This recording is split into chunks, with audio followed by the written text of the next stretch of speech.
When was the last time you really had to wait for something? There was just nothing you could do to speed things up. All you could do was wait. One of the hardest things a believer can do is just wait for God to do something. It's painful, no joke. And the longer it goes while you're waiting, the more tempting it is to start thinking about cutting corners. You start to lose passion for doing the good that you're doing, and you might just give up on praying for a while altogether. And you might think, well, why not give up? Why keep praying? Why keep waiting?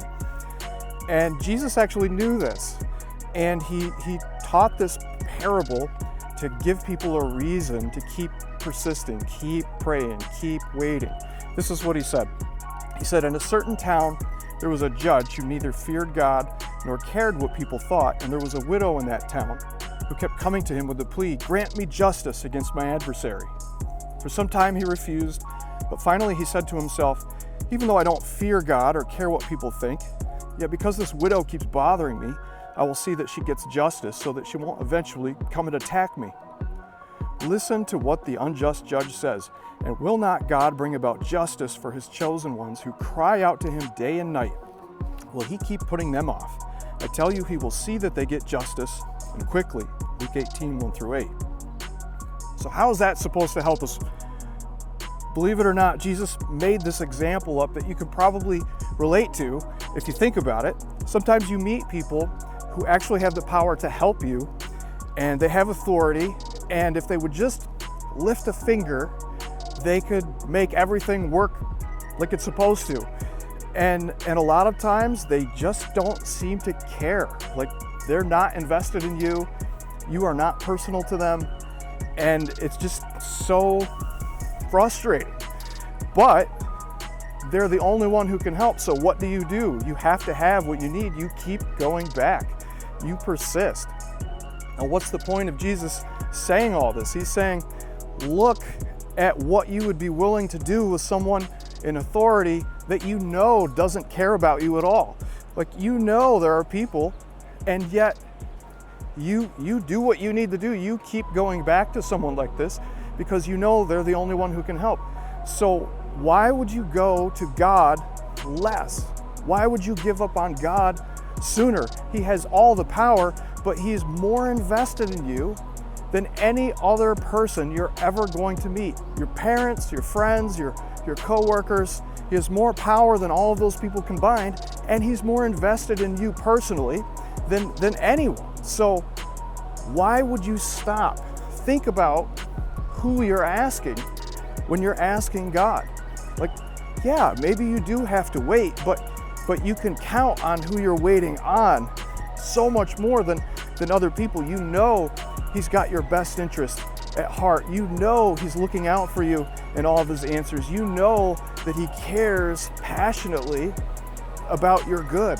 So remember who you're asking.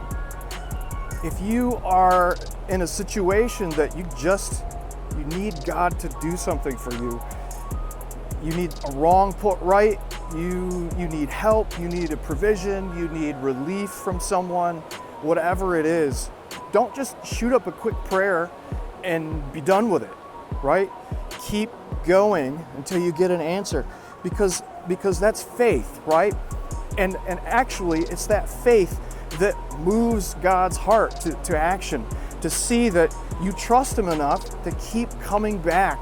And even though you haven't gotten the answer, you know that ultimately he has the power, but also that he cares, and that if he hasn't given you an answer yet, it's because it's not time for that answer to take shape. And so you keep coming back and keep coming back. That's the kind of faith that moves God. It's a trust thing.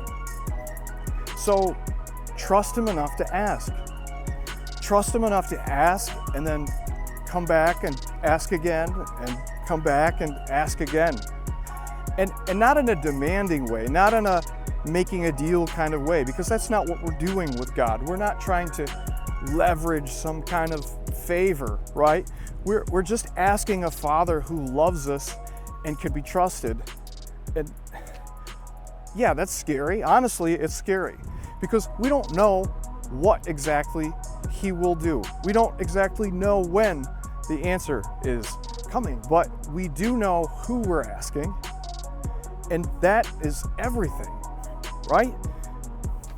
What matters to you that you've forgotten about?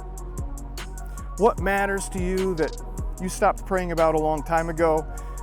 What matters to you that you started going your own way and trying to cut corners and make something happen faster than it was going to happen with God? What if you gave up on trying to make it happen yourself and just started asking God genuinely, what if there's an answer that's just hanging in the balance? You know, the one thing God is looking for from all of us is a hunger and a trust. And what if it's just that he's waiting for that hunger to be revived and that trust to come back? What if he's just waiting for that from you to provide the answer that he wants to give us? You'd probably start praying again.